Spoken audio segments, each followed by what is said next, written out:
오늘도 주님의 은혜를 누리며 살아가시는 기업된 하루의 삶이 되시길 소망합니다.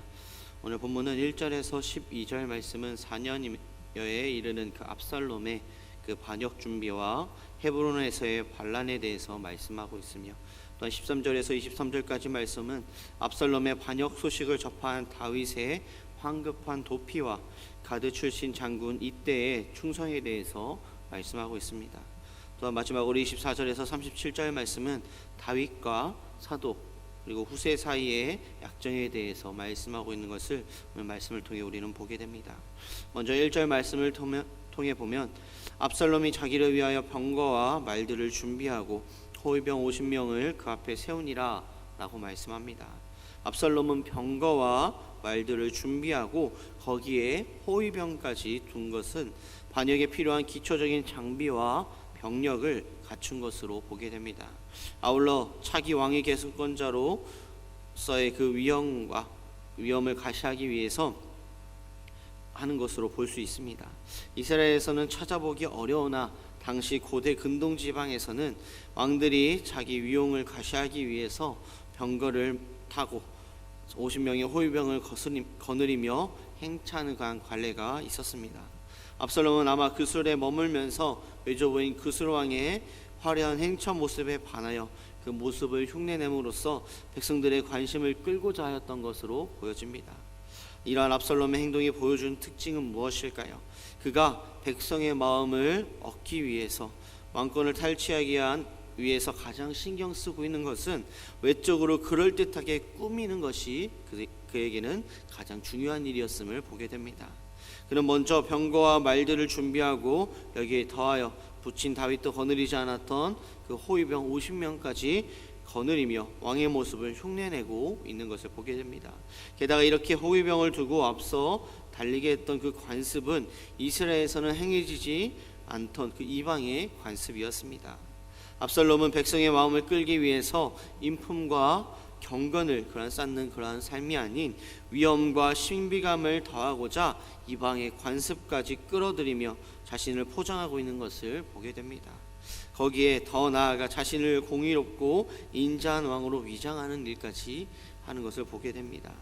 또한 더 나아가 7절과 8절 말씀을 통해서 압살롬은 자기의 그 자신의 사악한 그 목적을 달성하기 위해서 하나님의 이름까지 서슴없이 도용하고 있는 것을 또한 보게 됩니다. 이에 반해서 다윗은 어떠했나요?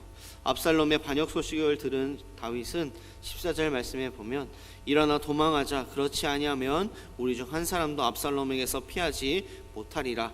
빨리 가자, 두렵건대 그가 우리를 급히 따라와 우리를 해하고 칼날로 성읍을 칠까 하노라 라고 말씀합니다. 그런데 우리는 이 다윗이 압살롬의 반역 소식을 듣고 이처럼 도망가기에 급급한 사실을 보면서 한 가지 의문에 사로잡히게 됩니다. 다윗이 도망하기에 그 급급할 정도로 절망적인 상황이었는가를 생각하게 됩니다. 사실 백성들의 대다수가 압살롬을 지지하였고 이스라엘 제1의 모략가였던 아히도벨도 압살롬의 편에 가담했기에 다윗에게 불리했던 것은 사실이었습니다. 그러나 그렇다고 해도 다윗이 도망치기에 급급할 정도로 그 절망적인 상황은 아니었습니다. 다윗은 어떠한 사람이었나요? 어려서부터 전쟁에 잔뼈가 굵은 용사였습니다.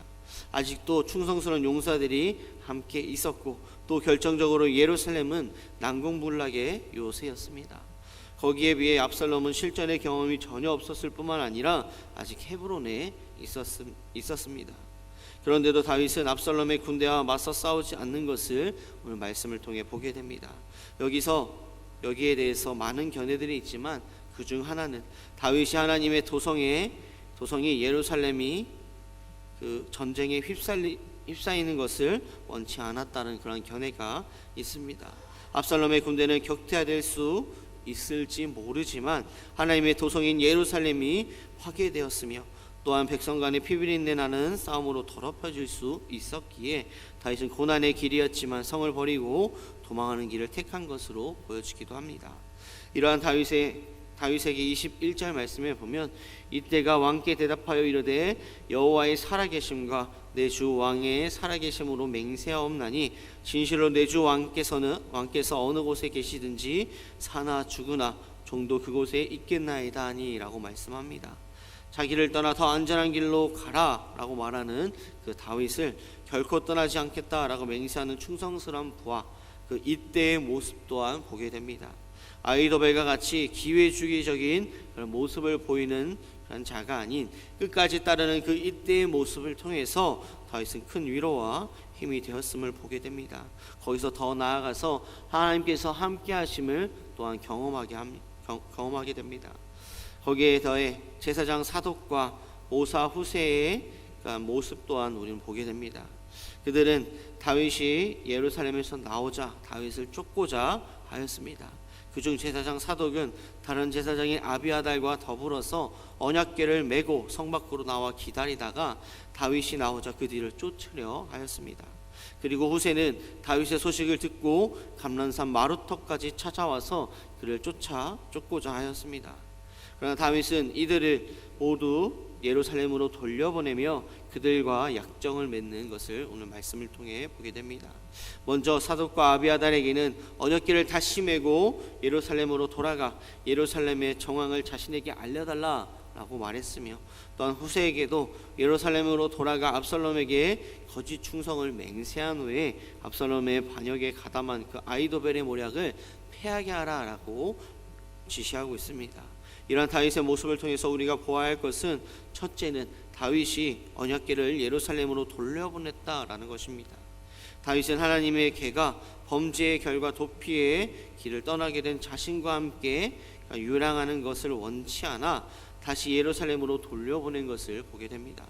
더 나아가 다윗은 언약궤의 유무와 관계없이 하나님께서 자신과 함께 하시면 다시 언약궤가 있는 예루살렘으로 돌아갈 수 있다는 그런 확신이 있었습니다. 또한 둘째로 후세와의 만남이었습니다.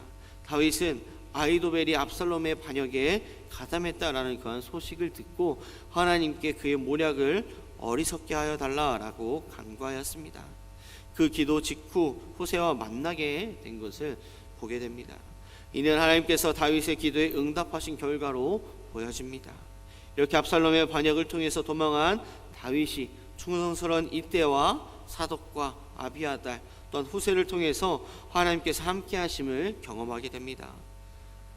오늘 말씀을 통해서 우리가 보아야 할 것은 압살롬과 다윗의 삶이 전혀 다른 삶이었다라는 것입니다. 다윗은 온전히 하나님 앞에 영광 올려드리며 나아가는 그러한 삶을 살았지만, 압살롬은 자신이 높아지기 위해서 하나님을 사용하는 그러한 삶을 살았습니다. 고린도전서 10장 31절 말씀에 보면, 그런즉 너희가 먹든지 마시든지 무엇을 하든지 다 하나님의 영광을 위하여 하라 라고 말씀하였습니다. 우리의 삶이 하나님의 영광을 나타내는 그러한 삶이 되어야 합니다. 그러기 위해서는 내가 낮아지고 주님이 높아지는 삶이 되어야 함을 말씀합니다.